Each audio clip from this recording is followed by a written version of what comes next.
वो देश जिसकी आत्मा गांवों में बसती है, जिसकी धड़कन करोड़ों जनता की उम्मीदों से चलती है और इन्हीं उम्मीदों को दिशा देने वाला एक जननायक, नरेंद्र दामोदर दास मोदी। एक साधारण परिवार से निकला बेटा जो आज दुनिया के सबसे बड़े लोकतंत्र की आवाज बन चुका है। ये कहानी है संघर्ष से शिखर तक की, नेता से जननायक बनने तक की। ये यात्रा है नरेंद्र मोदी की।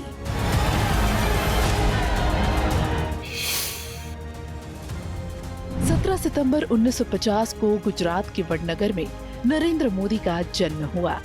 इनका बचपन गरीबी और संघर्षों में बीता। रेलवे स्टेशन पर पिता के साथ चाय बेचने से लेकर छोटे से घर में परिवार के संग रहकर उन्होंने अपने जीवन में अनुशासन और आत्मसम्मान को जीवन मंत्र बना लिया। और अपनी माँ हीराबेन से मिले संस्कारों ने उन्हें सिखाया कि सेवा ही सबसे बड़ा धर्म है। बचपन से ही किताबों से प्रेम, थिएटर और बहस में सक्रियता ने उनकी सोच और नेतृत्व क्षमता को निखारा। वडनगर की सांस्कृतिक विरासत ने उन्हें गहरी प्रेरणा दी। किशोरावस्था में सेना विद्यालय जाने का सपना आर्थिक तंगी से टूट गया। साधु जीवन की तलाश में वो रामकृष्ण मिशन भी गए, लेकिन नियति ने उन्हें राष्ट्रीय स्वयंसेवक संघ से जोड़ा। आरएसएस की शाखाओं में अनुशासन और राष्ट्र सेवा की शिक्षा ने उनका मार्ग तय किया। गरीबी, संघर्ष, किताबों का प्रेम और संगठन की शिक्षा, इन सब ने नरेंद्र मोदी का व्यक्तित्व गढ़ा, जिससे चाय बेचने वाला बालक आज राष्ट्र सेवा का प्रतीक बन गया। सौगंध मुझे इस मिट्टी की, मैं देश नहीं मिटने दूंगा, मैं देश नहीं मिटने दूंगा, मैं देश नहीं झुकने दूंगा। नरेंद्र मोदी का जीवन केवल निजी संघर्षों तक सीमित नहीं रहा। किशोरावस्था में ही वो राष्ट्रीय स्वयंसेवक संघ से जुड़े और 17 वर्ष की उम्र में अहमदाबाद आकर पूर्णकालिक प्रचारक बन गए। सुबह 5 बजे से देर रात तक सेवा, अनुशासन और संगठन ही उनका जीवन बन गया। इन्हीं अनुभवों ने उन्हें कठोर अनुशासन, अदम्य इच्छा शक्ति और दृढ़ नेतृत्व का पाठ सिखाया। कोर्ट जाता था तो 8:30 हो गए। मोदी जी आमतौर पर कार्यकर्ता के घर पर उस वक्त भोजन करते थे, मगर अचानक ही एक हमारे कार्यकर्ता का ढाबा है सूर्य नगर में, वहाँ पर गाड़ी रोका और जाकर खाने बैठे। मैं मनोमन बोला, चलो भाई अच्छा हो गया, इनको भूख भी लगी तो हमें भी आज खाना मिल जाएगा। मैंने देखा उन्होंने कुछ फल और वेफर जैसा कुछ खाया थोड़ा, और मैंने पेट भरकर खा लिया। फिर रात को मैंने सोचा कि इन्होंने तो खाया ही नहीं, तो गाड़ी किसके लिए खड़ा रहा? गाड़ी साथी कार्यकर्ता के लिए खड़ा। इस प्रकार से कई सारे कार्यकर्ताओं के जीवन में बोले बगैर ढेर सारी चीजों को उन्होंने सिखाया है। 1987 में वो बीजेपी गुजरात के संगठन में आए और जनरल सेक्रेटरी बने। उनके नेतृत्व में अहमदाबाद नगर निगम चुनावों में बीजेपी ने पहली बार जीत दर्ज की। 1990 और 1995 के विधानसभा चुनावों में कांग्रेस को कड़ी चुनौती देते हुए मोदी ने बीजेपी को ऐतिहासिक बढ़त दिलाई। उनकी रणनीतिक सोच ने उन्हें जल्द ही राष्ट्रीय स्तर तक पहुंचा दिया। 1995 में बीजेपी के राष्ट्रीय सचिव और फिर संगठन महामंत्री बने, जहां उन्होंने हरियाणा, हिमाचल और 1998 के लोकसभा चुनावों में पार्टी को निर्णायक सफलता दिलाई। सितंबर 2001 में अटल बिहारी वाजपेयी का उनके पास फोन आया। यही क्षण नरेंद्र मोदी को संगठन और राजनीति से शासन और नेतृत्व की दुनिया में ले आया। ये था उस जननायक के जीवन का निर्णायक मोड़, जिसने आगे चलकर भारत की राजनीति को एक नई दिशा दी। 2001 में जब नरेंद्र मोदी ने गुजरात के मुख्यमंत्री के रूप में शपथ ली, तब प्रदेश कई चुनौतियों से घिरा हुआ था। भूकंप की तबाही से उबर रहा गुजरात प्रशासनिक सुस्ती और विकास की कमी से जूझ रहा था। लेकिन यहीं से एक नए अध्याय की शुरुआत भी हुई, जिसे पूरी दुनिया ने गुजरात मॉडल के नाम से पहचाना। मोदी ने सबसे पहले प्रशासन को चुस्त दुरुस्त बनाने पर ध्यान दिया। उन्होंने मिनिमम गवर्नमेंट मैक्सिमम गवर्नेंस का विचार रखा और हर निर्णय को जनता के हित से जोड़ दिया। आज भारत बहुत बड़े टारगेट्स रख पा रहा है, उनको अचीव कर रहा है, तो इसके मूल में एक खास मंत्र है। ये मंत्र है मिनिमम गवर्नमेंट मैक्सिमम गवर्नेंस। ये एफिशिएंट और इफेक्टिव गवर्नेंस का मंत्र है, यानी न सरकार का दखल न सरकार का दबाव। बिजली की समस्या को हल करने के लिए ज्योति ग्राम योजना शुरू की गई, जिससे गांव-गांव तक 24 घंटे बिजली पहुंची। किसान पहली बार रात में नहीं, दिन में सिंचाई करने लगे। इससे न केवल कृषि उत्पादन बढ़ा, बल्कि किसानों का आत्मविश्वास भी लौटा। इंफ्रास्ट्रक्चर के क्षेत्र में मोदी ने गांव से लेकर शहर तक सड़कों का जाल बिछाया। औद्योगिकीकरण के लिए गुजरात को निवेशकों की पहली पसंद बनाया। वाइब्रेंट गुजरात समिट की शुरुआत की, जिसके जरिए पूरी दुनिया से पूंजी और उद्योग यहाँ आए। छोटे छोटे उद्यमियों से लेकर बड़े उद्योगपतियों तक सबको विकास की इस यात्रा में सहभागी बनाया। नवीकरणीय ऊर्जा में गुजरात को सबसे आगे रखा। सौर ऊर्जा की परियोजनाएं पूरे देश के लिए उदाहरण बनी। ये दूरदर्शी सोच थी, जिसने आने वाले समय में गुजरात को ऊर्जा हब बना दिया। महिलाओं और युवाओं के लिए भी ये योजनाएं बनाई गईं।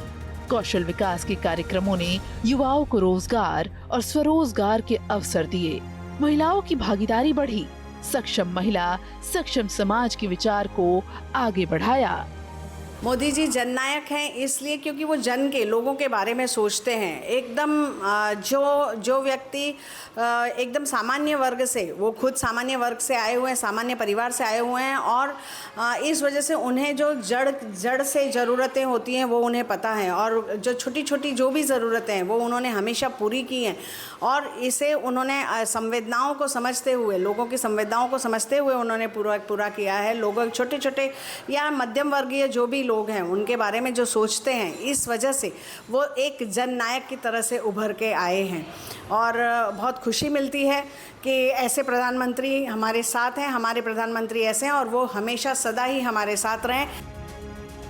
चुनौतियां भी आईं, आलोचनाएं भी हुई, लेकिन हर बार मोदी ने अपने फैसलों से साबित किया कि नेतृत्व का मतलब सिर्फ सत्ता चलाना नहीं, बल्कि जनता की आकांक्षाओं को पूरा करना है। उन्होंने बार बार कहा, मेरा सपना है भारत का विकास गुजरात से शुरू हो और हर गरीब, हर किसान, हर नौजवान तक पहुंचे। लगातार 12 साल तक मुख्यमंत्री रहते हुए मोदी ने दिखा दिया कि एक नेता अगर निष्ठा और ईमानदारी से काम करे तो जनता उसे अपना जननायक बना देती है। यही कारण है कि गुजरात की धरती से निकली मोदी की यात्रा आगे चलकर पूरे देश की राजनीति का चेहरा बदलने वाली बन गई। मोदी एक साधारण जन से जननायक बनने का एक सफ़र जो है वो लगभग 25 साल का है, और ऐसा सीवी, ऐसा रिज्यूमे बहुत कम लोगों का मिलता है जिसमें कोई व्यक्ति 15 साल तक अपने जीवन के 15 साल स्वयंसेवक रहा हो, उसके बाद 15 साल कार्यकर्ता रहा हो, 10 साल भारतीय जनता पार्टी का महामंत्री रहा हो, 15 साल मुख्यमंत्री रहा हो, और कम से कम अब 11 साल प्रधानमंत्री के रूप में। तो ये पूरा का पूरा अगर एक सफ़र देखिए तो इसमें एक जन धीरे धीरे जननायक बनता है। इसमें सफ़र वो लंबा, जैसे वो कश्मीर की रथ यात्रा का जो मैनेजमेंट हो, उनका तिरंगा यात्रा का मैनेजमेंट हो, भारतीय जनता पार्टी के मुख्यमंत्री के रूप में गुजरात में जो 15 साल हैं, जिसमें कम से कम उन्होंने ऐसे ऐसे झंझावात देखे, चाहे वो गुजरात दंगे देखे हों या भूकंप देखा हो, इन सब को उन्होंने पार किया और उसके बीच में से जननायक बनकर उनकी छवि उभरी है। ये ओवरनाइट गेम नहीं है, ये लोगों के बीच का सफ़र है जो धीरे धीरे करते हुए उनको भारतीय राष्ट्रीय पटल पर एक नायक के रूप में स्थापित करता है। 2014 भारत की राजनीति का ऐतिहासिक पल। नरेंद्र मोदी ने प्रधानमंत्री पद की शपथ ली और करोड़ों भारतीयों के सपनों को नई दिशा देने का संकल्प लिया। उनका मंत्र था सबका साथ, सबका विकास, सबका विश्वास। और इसी दिशा में आगे बढ़ते हुए प्रधानमंत्री मोदी ने कई जन कल्याणकारी योजनाओं का शुभारंभ किया। सबका साथ, सबका विकास, ये हमारे लिए सिर्फ और सिर्फ नारा कभी नहीं था, नहीं है। ये हमारा प्रेरणा मंत्र है। समाज का हर वर्ग, देश का हर कोना, समाज का हर तबका, ये हमारा अपना है। और इसलिए हमारा मानना है कि देश का विकास तभी हो सकता है जब सबका साथ हो, सबका विकास हो। प्रधानमंत्री जन धन योजना के तहत मार्च 2025 तक 55 करोड़ 17 लाख बैंक खाते खोले गए। इनमें 30 करोड़ 80 लाख खाते महिलाओं के नाम पर हैं और कुल जमा राशि 2,61,000 करोड़ से ज्यादा पहुंच चुकी है। उज्ज्वला योजना ने देश भर की महिलाओं को धुएं से मुक्ति दिलाई। आज भारत में एलपीजी कनेक्शन कवरेज 97.42% तक पहुंच चुका है। युवाओं और नवाचार को बढ़ावा देने के लिए स्टार्टअप इंडिया अभियान ने दिसंबर 2024 तक 1,57,000 स्टार्टअप्स को मान्यता दी और भारत में 118 यूनिकॉर्न्स खड़े हुए। केंद्र की योजनाएं थी, उनको एक नया कलेवर नरेंद्र मोदी ने दिया। जैसे कि कोई भी योजनाओं के नाम वो किसी न किसी व्यक्तियों के नाम पे हुआ करते थे। उसमें इंदिरा गांधी का, नेहरू का, गांधी का, किसी का नाम जुड़ जाया करता था। लेकिन नरेंद्र मोदी के आने के बाद जितनी भी योजनाओं के नाम आप याद करिए, उसमें प्रधानमंत्री और उस योजना का नाम, इसके अलावा और कुछ आपको दिखाई नहीं देता। ये एक बड़ा बदलाव था। जैसे कि निर्मल भारत अभियान चल रहा था, जो मनमोहन सिंह के समय का था, उसको स्वच्छ भारत अभियान के रूप में उन्होंने आगे बढ़ाया। उज्ज्वला योजना है तो प्रधानमंत्री उज्ज्वला योजना, जो ग्रामीण महिलाओं को टच करती थी, उनके गैस से सिलेंडर की समस्याओं को दूर करती थी। प्रधानमंत्री आवास योजना, प्रधानमंत्री ग्राम सड़क योजना, प्रधानमंत्री ग्रामीण आवास योजना, प्रधानमंत्री किसान निधि सम्मान निधि योजना। इस तरह की अनेक योजनाएं हैं जो किसी न किसी को टच करती हैं। जैसे कि प्रधानमंत्री गरीब कल्याण अन्न कल्याण योजना, 80 करोड़ लोगों के लिए ये योजना थी। लेकिन इन योजनाओं का एक अंडरलाइंग आपको मैसेज में बताऊं, समावेशी लाभ लोगों को मिले, इनका सबसे ज़्यादा उनका वो फोकस है। वो गरीब जिसको कुछ नहीं मिलता, उसको अगर कुछ न कुछ मिल जाए तब वो बहुत प्रसन्न होता है। असंगठित क्षेत्र के श्रमिकों को सुरक्षा देने के लिए ई श्रम पोर्टल पर अब तक 30 करोड़ 86 लाख से ज्यादा श्रमिक पंजीकृत हुए, जिनमें आधे से अधिक यानी 53% महिलाएं हैं। वहीं प्रधानमंत्री श्रम योगी मान धन योजना में 51 लाख से अधिक श्रमिकों ने पंजीकरण कराया। स्वास्थ्य सुरक्षा की दृष्टि से आयुष्मान भारत प्रधानमंत्री जन आरोग्य योजना ने अब तक 36 करोड़ से अधिक आयुष्मान कार्ड जारी किए। इससे लगभग 30,000 अस्पताल जुड़े और 8 करोड़ 39 लाख अस्पताल में भर्ती का खर्च सरकार ने वहन किया। इतना ही नहीं, कोविड-19 महामारी के दौरान में भारत ने प्रधानमंत्री नरेंद्र मोदी के नेतृत्व में पूरी दुनिया को राह दिखाई। भारत ने अब तक 2 अरब 21 करोड़ से अधिक वैक्सीन खुराकें लगाई और आत्मनिर्भर वैक्सीन उत्पादन का उदाहरण पेश किया। में आधार कार्ड है, आयुष्मान कार्ड है, सीनियर सिटीजन कार्ड है और रेशन कार्ड है।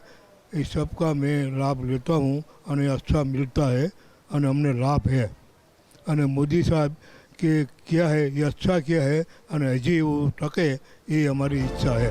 वहीं आदिवासी और पिछड़े इलाकों को मुख्य धारा में लाने के लिए प्रधानमंत्री जनजातीय ग्राम उन्नत अभियान यानी पीएम जुगा के तहत 63,000 गाँवों में 5 करोड़ से अधिक आदिवासी लाभार्थियों तक योजनाओं का लाभ पहुंचा, जिसका बजट 79,000 करोड़ से ज्यादा है।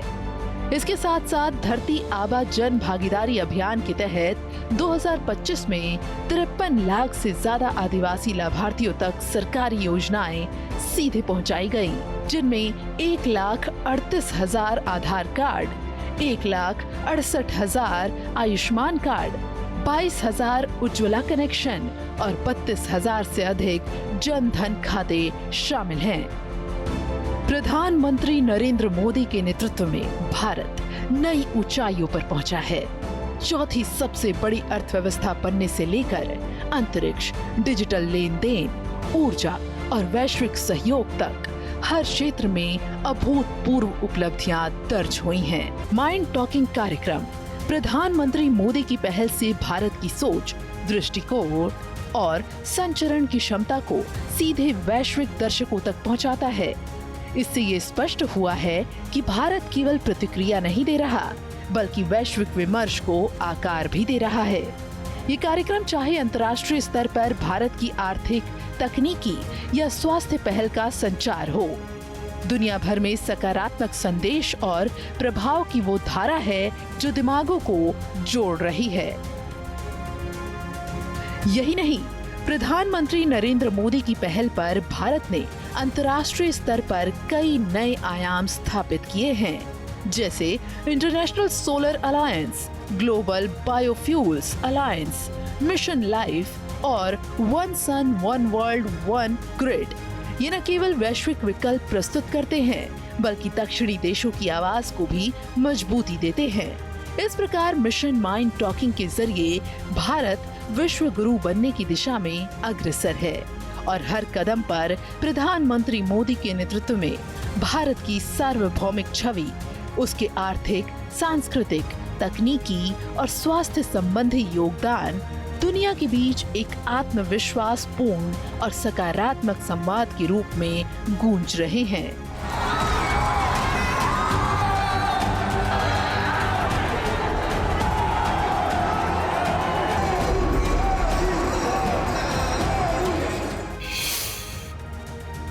जननायक के जन आंदोलन ने भारत को नई ऊंचाइयों तक पहुंचा दिया है। स्वच्छ भारत अभियान से अब तक करोड़ों घरों में स्वच्छता सुनिश्चित हुई और खुले में शौच की समस्या को कम किया गया। एक पेड़ माँ के नाम पहल ने पर्यावरणीय जागरूकता को समाज में व्यापक आंदोलन में बदला। भारत ने आत्मनिर्भर भारत और डिजिटल इंडिया के माध्यम से वित्तीय, तकनीकी और आर्थिक रूप से नए आत्मविश्वास को अपनाया है। यूपीआई ने साल 2025 में 185.8 अरब से अधिक लेन देन और 261 लाख करोड़ रुपए से अधिक मूल्य का रिकॉर्ड बनाया है। अब यह देश के रिटेल डिजिटल भुगतान का लगभग 83.7% हिस्सा है और ये वैश्विक वास्तविक समय भुगतान में 48.5% का हिस्सेदार है। अंतर्राष्ट्रीय योग दिवस ने भारतीय संस्कृति को विश्व मंच पर गौरवपूर्ण स्थान दिलाया है। इन व्यापक जन आंदोलनों और पहलों ने नरेंद्र मोदी को जननायक के रूप में स्थापित किया, एक नेतृत्व जिसने भारत को आत्मविश्वास, नवाचार और वैश्विक संवाद की दिशा में अग्रसर किया है। मैं गरीबी में पैदा हुआ हूं, गरीबी को मैंने जिया है। एक गरीब की जिंदगी कितनी कठिन होती है वो डगर डगर पर अनुभव करके मैं आया हूं। और इसलिए भाइयों बहनों, गरीबों के लिए कुछ करना, उनकी जिंदगी में बदलाव लाना, इसका मैंने बीड़ा उठाया है। गरीबी और संघर्ष की पगडंडियों से निकलकर सेवा को जीवन का धर्म बनाने वाले नरेंद्र मोदी 2014 से अब तक भारत को एक नए आत्मविश्वास और नई दिशा से परिचित करा चुके हैं। यही सफर उन्हें जन जन का नायक बनाता है, एक सच्चे जननायक के रूप में। और आज उनके नेतृत्व में भारत का कारवां विकास और आत्मनिर्भरता की नई मंजिलों की ओर निरंतर बढ़ा रहा है और ये यात्रा जारी है।